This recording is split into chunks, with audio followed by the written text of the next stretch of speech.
اکھاڑا نکالنا دلیل ہے اس بات کی کہ آپ سر کو جو ہے لگا کر کے لے کر کے جا رہے ہیں، آپ کا ضمیر زندہ ہے، آپ کا دل گواہی دیتا ہے۔ حضرت امام حسین رضی اللہ تعالیٰ عنہ کو کیسے شہید کیا گیا؟ یہ ایسا واقعہ نہیں ہے کہ امام حسین رضی اللہ تعالیٰ عنہ سے کسی کو بغض ہوا اور امام حسین کو شہید کر دیا گیا۔ اس کو سمجھنے کے لیے آپ کو تھوڑی پیچھے کی تاریخ سمجھنی پڑے گی۔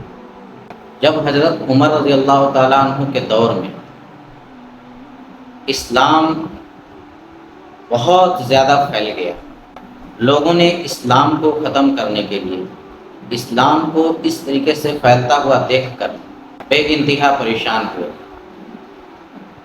اس لیے اس وقت پوری دنیا میں 3 ایسے انسان تھے جس کی وجہ سے اسلام پھیل رہا تھا۔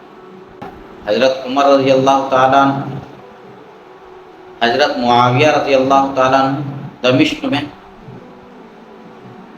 اور مصر میں عمرو بن عاص رضی اللہ تعالیٰ عنہ۔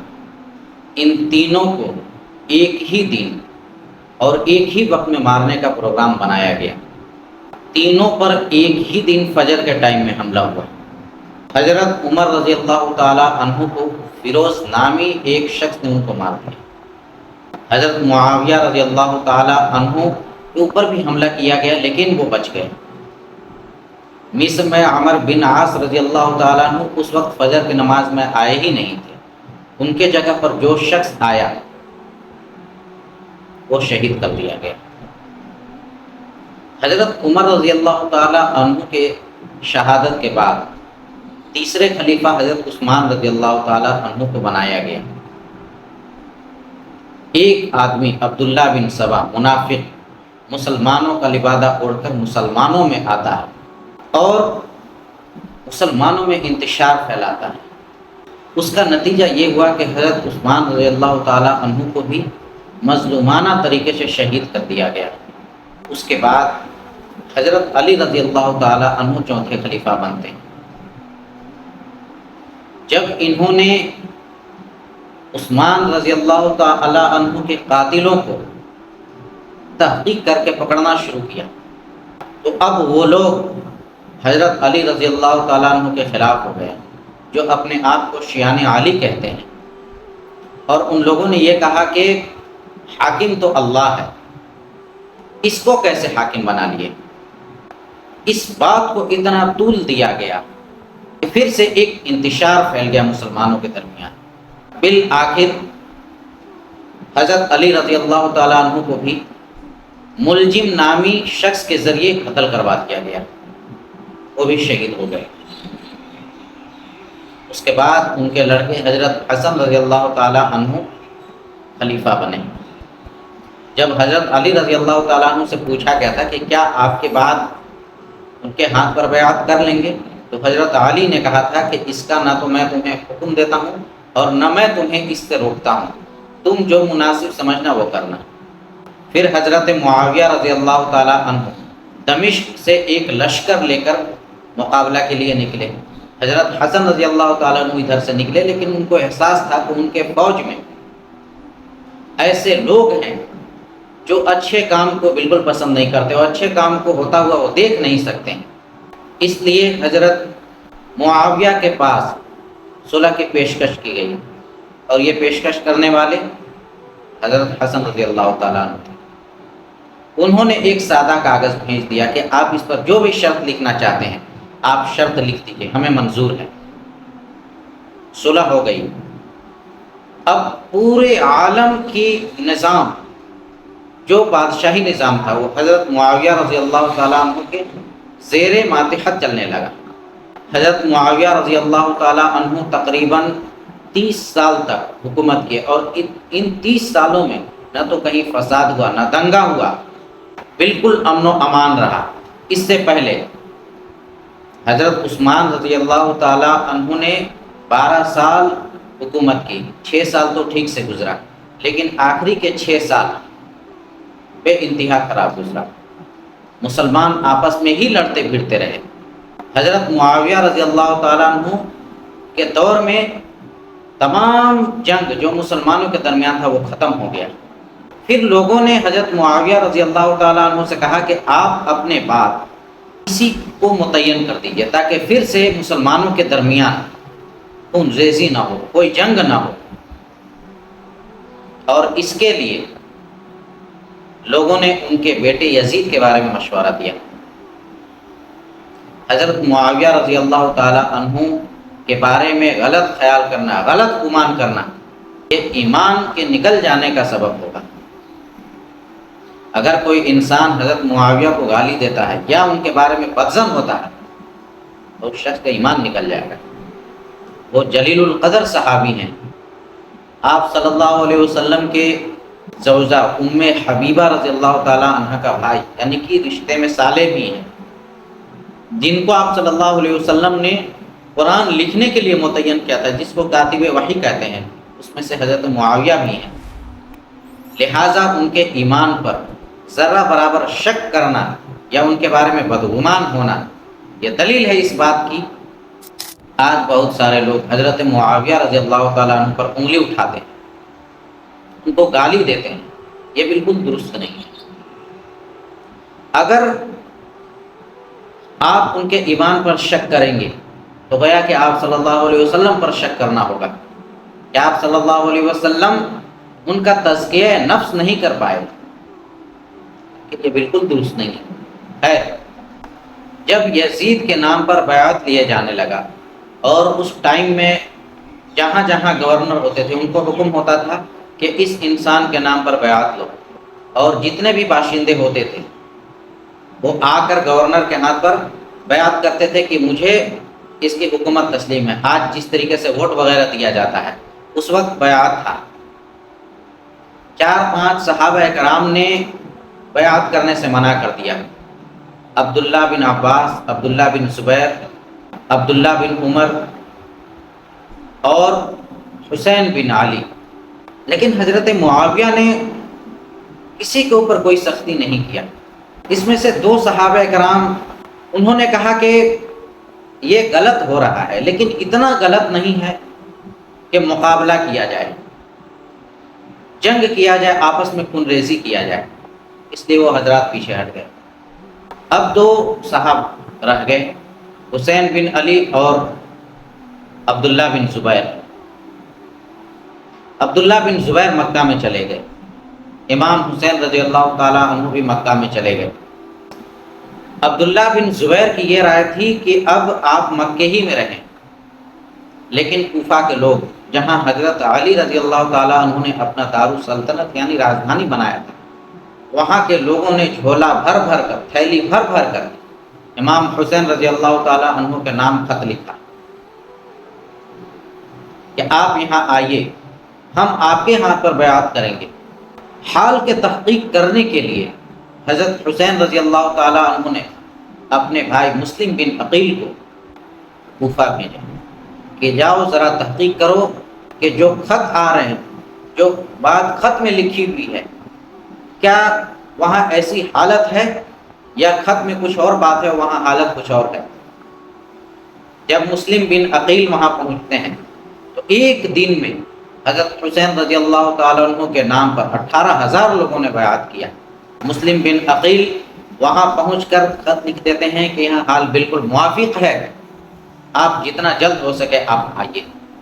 مکہ کے لوگوں نے حضرت حسین کو بہت سمجھایا، عبداللہ بن زبیر، عبداللہ بن عباس،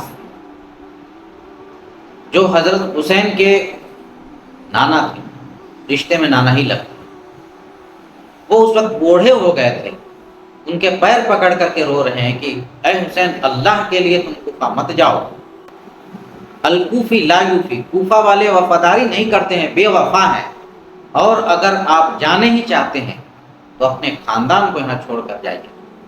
لیکن مقدر میں جو ہوتا ہے وہی ہوتا ہے۔ ادھر کوفہ میں یزید کے طرف سے عبید اللہ بن زیاد نیا گورنر بن کر گیا اور لوگوں کو ڈرایا دھمکایا۔ جن لوگوں نے حضرت حسین کے نام پر بیعت کیا تھا وہ سب بیعت وغیرہ توڑ تاڑ کر اپنے گھر میں گھس گئے اور مسلم بن عقیل کو شہید کر دیا گیا۔ جب حضرت حسین رضی اللہ تعالیٰ عنہ راستے میں تھے تبھی ان کو اس بات کی اطلاع دی گئی۔ انہوں نے کہا کہ چلو اب واپس چلتے ہیں، لیکن مسلم بن عقیل کے بیٹے تھے حضرت امام حسین کے ساتھ، انہوں نے کہا عرب کی یہ ایک حمیت ہے، ایک جوش ہے کہ اگر ہمارے باپ بھائی کو مار دیا گیا تو ہم بھی ماریں گے۔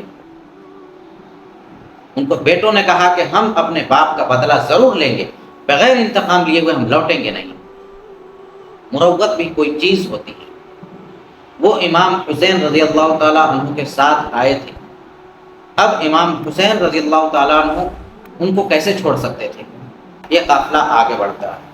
وہ جگہ جو ہر مومن جانتا ہے، کربلا ایک جگہ کا نام ہے۔ جب وہاں پہنچتے ہیں تو یزید کی طرف سے تقریباً 5000 فوج حضرت امام حسین رضی اللہ تعالیٰ عنہ کو روکنے کے لیے آتے ہیں، اور وہاں قافلہ کو روک دیا جاتا ہے۔ یہاں ایک بات سمجھنا چاہیے، مورخین تاریخ میں بہت طرح کی باتیں لکھتے ہیں۔ جب حضرت حسین رضی اللہ تعالیٰ عنہ کو کربلا میں روک دیا گیا، انہوں نے تھیلی سے خط نکالا اور نام لے لے کر کہ اے فلاں کیا تم نے خط نہیں لکھا تھا میرے نام؟ کیا تم نے ہمیں نہیں بلایا تھا یہاں؟ یہ ابھی خط دیکھو، یہ تمہارا خط میرے پاس ابھی بھی موجود ہے۔ ایک ایک کا نام لے لے کر حضرت امام حسین رضی اللہ تعالیٰ عنہ نے خط دکھایا، خط کا حوالہ دیا کہ تم بلائے اسی لیے ہم یہاں آئے، ورنہ ہم نہیں آتے۔ ان لوگوں کا راز فاش ہو گیا۔ جو لوگ تھیلی بھر بھر کر حضرت امام حسین کی خدمت میں خط بھیجا اور ان کو بلایا، آج وہی لوگ امام حسین کے سامنے ان کے مقابلے کے لیے کھڑے تھے۔ اب ان کے دل میں خوف آیا کہ ہم لوگوں کا راز کھل گیا، اب یزید ہمیں نہیں چھوڑے گا۔ اب ان لوگوں نے طے کیا کہ حضرت حسین کو قتل کرنا ہی ہے، کیونکہ اگر یہ بچ گیا تو اس کے پاس ہمارے خلاف ثبوت ہے، وہ خط کی شکل میں۔ ان کو جو شہید کیا گیا ایک مقدر کہہ لیجیے، اور دوسری طرف ان لوگوں نے اپنے راز فاش ہونے سے بچنے کے لیے حضرت حسین کو مظلومانہ طریقے سے قتل کیا۔ حضرت امام حسین رضی اللہ تعالیٰ عنہ نے کہا کہ مجھے یزید کے پاس جانے دو۔ ان لوگوں نے کہا کہ نہیں، آپ نہیں جا سکتے۔ امام حسین رضی اللہ تعالیٰ عنہ نے کہا کہ تم لوگ میرا راستہ چھوڑ دو، ہم واپس لوٹ جاتے ہیں۔ ان لوگوں نے کہا کہ نہیں، آپ نہیں لوٹ سکتے ہیں، آپ بیعت کیجئے یزید کے نام پر۔ امام حسین رضی اللہ تعالیٰ عنہ نے ان کے ہاتھ پر بیعت نہیں کیا، یہاں تک کہ مقابلہ شروع ہوا۔ ایک ایک کر کے حضرت حسین رضی اللہ تعالیٰ عنہ کے خاندان کو شہید کر دیا گیا۔ حضرت حسین زخموں سے چور تھے، اپنے ایک 2 سال کے بچے کو گود میں لے کر بیٹھے کہ شاید اس بچے پر ان بے غیرتوں کو رحم آ جائے اور یہ حملہ رک جائے۔ گود میں لے کر بیٹھے، ایک بدبخت نے تیر چلایا اور اس بچے کے گلے میں تیر لگا، اور وہ بچہ باپ کے گود میں ہی دم توڑ گیا۔ امام حسین رضی اللہ تعالی عنہ جو خون نکل رہا تھا ان کے بچے کے گلے سے، اس خون کو اپنے ہاتھ میں لیا اور آسمان کی طرف کہا کہ اے اللہ، اگر آپ راضی ہیں تو ہم بھی آپ سے راضی ہیں۔ حضرت حسین رضی اللہ تعالی عنہ زخموں سے چور چور تھے، ان کو پہلے بھی شہید کیا جا سکتا تھا، لیکن کریکٹ حملہ نہیں کیا جاتا تھا، کسی کو ہمت نہیں ہو رہی تھی، ڈائریکٹ لوگ حملہ نہیں کر رہے تھے۔ اس فوج میں ایک شخص تھا شمر، اس نے گالیاں دی اور کہا کہ حسین کو قتل کرو۔ ایک نام آتا ہے ضرورہ ابن شعیق تمیمی، وہ بڑھ کر نیزہ مارتا ہے، یہاں نیزہ پار ہو جاتا ہے۔ امام حسین رضی اللہ تعالیٰ عنہ لڑکھڑا جاتے ہیں اور گر جاتے ہیں۔ پھر ایک شخص آگے آتا ہے امام حسین کو قتل کرنے، لیکن اس کا ہاتھ کانپنے لگتا ہے، وہ پیچھے ہٹ جاتا ہے۔ شمر پھر گالی دیتا ہے۔ ایک شخص سنان ابن ابی انس وہ آگے بڑھتا ہے اور حضرت امام حسین رضی اللہ تعالیٰ عنہ کے گردن پر نیزہ چلا دیتا ہے، ان کو ذبح کر دیتا ہے، ان کے گردن کو کاٹ دیتا ہے۔ پھر امام حسین رضی اللہ تعالی عنہ کے سر کو اور ان کے خاندان کے جتنے لوگ تھے، چھوٹے چھوٹے بچے کے سر کو نیزہ پر لگا کر ڈھول تاشا نگاڑا وغیرہ جو اس وقت تھا وہ بجاتے ہوئے لوٹتے ہیں خوشی خوشی، اور خیمہ وغیرہ جہاں عورتیں تھیں اس میں آگ لگا دیا جاتا ہے۔ آگ اس لیے لگایا گیا کہ اس میں ان کے خلاف ایویڈنس یعنی خط کی شکل میں موجود تھا وہ جل جائے، کہ وہ خط یزید کے پاس نہ پہنچنے پائے کہ حضرت حسین کو یہاں کس نے بلایا تھا۔ اگر اس کو پتہ چل گیا تو پھر اس کی خیریت نہیں ہے، اس لیے ان لوگوں نے خیمہ کو جلا دیا جس میں سارے خط جل گئے، اور امام حسین اور ان کے ساتھیوں کو ان کے بیٹوں کا سر لے کر خوشی خوشی لوٹے۔ اس سر کو دمشق شام بھیج دیا گیا۔ یہ ہے حضرت امام حسین رضی اللہ تعالیٰ عنہ کے شہادت کا واقعہ، جس کو میں نے بہت کاٹ کاٹ کر مختصر انداز میں بیان کیا ہے، اور یہ تاریخ میں ایک مسلمانوں کے لیے ایسا ناقابل برداشت حادثہ ہے جس کی تلافی قیامت تک نہیں ہو سکتی۔ وہ لوگ جو فوج میں آئے تھے 5000، سبھی کو قتل کر دیا، کوئی ایسا نہیں رہا جس کو قتل نہ کیا گیا ہو۔ مختار وغیرہ، پھر خلیفہ منصور وغیرہ، جس وقت ان کی بادشاہت آئی، ایک ایک کو چن چن کر ان بدبختوں کو قتل کر دیا گیا جنہوں نے حضرت امام حسین رضی اللہ تعالیٰ عنہ کو شہید کیا۔ آج امام حسین رضی اللہ تعالیٰ عنہ کی شہادت کے نام پر شریعت کا جنازہ نکالا جا رہا ہے، نبی پاک صلی اللہ علیہ وسلم کے سنت کو پیروں تلے روندا جا رہا ہے، اپنے ہاتھوں سے ذبح کیا جا رہا ہے۔ اپنے آپ کو حسینی کہنے والے ذرا گریبان میں جھانک کر دیکھیے، کیا آپ حضرت حسین رضی اللہ تعالیٰ عنہ سے محبت کرنے والے ہیں یا ان کے مخالفین میں سے ہیں؟ کیا آپ کو یہ سب صحیح لگتا ہے؟ کیا یہ صحیح ہے؟ محرم میں طرح طرح سے ایک بدعت کو ایجاد کر دیا گیا ہے۔ بدعت یہ کہنا کم ہوگا، ایک نئے گناہ کا ایجاد کیا گیا ہے، چوکا چوکی بھرنا، منت مانگنا۔ لوگ مانگتے ہیں اے حسین بابا، پتہ نہیں کون کون بابا، اگر میرا یہ کام ہو جائے گا تو ہم چوکا بھریں گے، چوکی بھریں گے۔ کیا ہے چوکا چوکی؟ یہ بالکل ہندوانہ رسم سے مشابہت رکھتا ہے، اور یہ ناجائز ہی نہیں، یہ شرک تک پہنچتا ہے، اور شرک کی معافی نہیں ہے۔ اس میں مالیدہ اور دوسرے طرح کے پکوان چڑھانا، یہ کیسے درست ہو سکتا ہے؟ محرم کے نام پر یہ ایک تماشا ہے، یہ ایک ڈھونگ ہے۔ حضرت امام حسین کے شہادت کو لوگوں نے ایک مذاق بنا دیا، اور بہت گندا اور بھدا مذاق۔ اگر آپ کو امام حسین اور شہدائے کربلا سے محبت ہے تو آپ ان کے لیے صدقہ نکالیے، قرآن وغیرہ پڑھ کر آپ ان کے نام پر بخشیے۔ یہ تماشا کرنے سے آپ روڈ پر جو ناچتے پھریں گے، کیا ملے گا ان کو؟ اکھاڑا نکالیں گے، اس اکھاڑا سے کیا ان کو ملے گا؟ تعزیہ آپ نکالیں گے، اونچا اونچا تعزیہ، ایک ایک منزلہ، دو دو منزلہ، اس میں کمپٹیشن ہوتا ہے کہ تم اتنا اونچا تعزیہ بنائے ہو، ہم اس سے زیادہ اونچا تعزیہ بنائیں گے۔ پیسہ وصولا جاتا ہے 200 400 500 1000، اور لوگ خوشی خوشی دیتے ہیں۔ یہ سب حرام کام ہے، اس پیسے کا بھی حساب ہوگا۔ 1 روپے انسان اگر غلط جگہ خرچ کیا ہوگا تو اس کا حساب نہیں دے پائے گا۔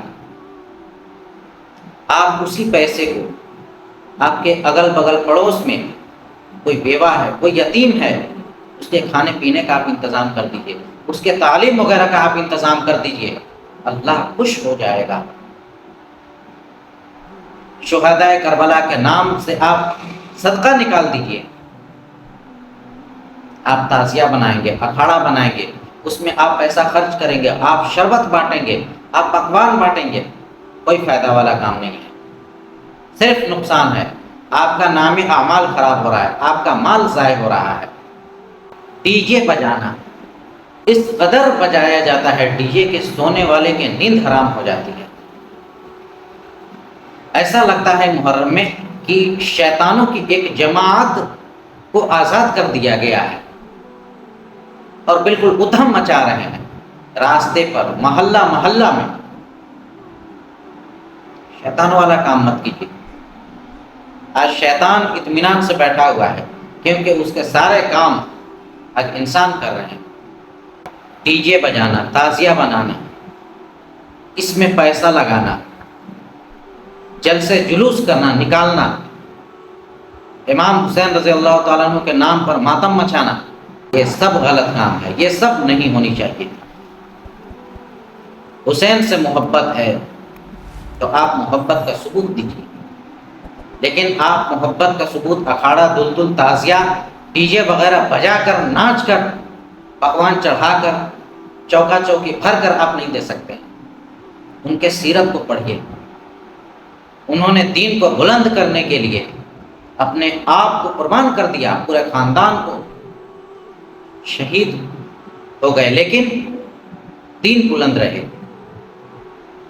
آپ اس نواسۂ رسول کے نام پر کیسا گندا بھدا مذاق کر رہے ہیں۔ اگر کوئی سمجھائے، سمجھنے کا نام بھی نہیں ہے۔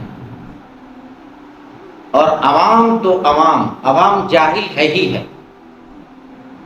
لیکن مسجدوں کے امام، اللہ اکبر، وہ عوام سے بھی جاہل ہیں۔ جاہل کہنا کم ہے، جو حال ہیں۔ میں نے ایسے ایسے اماموں کو دیکھا کہ وہ مسجد میں کھڑے ہو کر بول رہے اکھاڑا کو ملانا ہے، تعزیہ کو ملانا ہے، اکھاڑا وہاں ملایا جائے گا، تعزیہ وہاں ملایا جائے گا۔ کیا کر رہے ہیں آپ؟ اللہ نے آپ کو علم دیا ہے، آپ کو وہاں ان کو روکنا چاہیے۔ قوم کے نام نہاد رہنما یہ منہ بند کر کر کے بیٹھے ہوئے ہیں۔ اگر سارے لوگ قوم کو سمجھانا شروع کر دیں، امام لوگ اپنی ذمہ داری کو صحیح طریقے سے پورا کرنا شروع کر دیں، تو معاشرے کے یہ غلط رسمیں خود بخود ختم ہو جائے گی۔ لیکن ہر ایک کو اپنی ملازمت کی پرواہ ہے، اور مسجد کے متولی وہ قارون فرعون بنے ہوئے ہیں۔ امام 2 روپے کا ہے، اس کی حیثیت سائیکل چلانے کی ہے۔ امام صاحب یہ بات کہیے، یہ بات مت کہیے، آپ یہ بات کیسے کہہ سکتے ہیں؟ بے وقوف انسان۔ امام آپ رکھے ہیں، آپ امام کو حکم دیں گے کہ امام تم یہ کہو، تم یہ مت کہو، تم ایسے کرو، تم ایسے مت کرو۔ امام بھی جھولا چھاپ کریں گے کیا؟ کسی لائق ہی نہیں ہے۔ تعلیم حاصل کرنے کے وقت میں کھلواڑ کیا، اب کہیں ایک مسجد مل گئی ہے، گزر بسر کرنے کا ایک سہارا ہو گیا ہے۔ اگر ملازمت چھوٹ جائے گی تو پیٹ کا سوال ہے، پیٹ کی وجہ سے ہم شریعت کو قربان کر دیں گے۔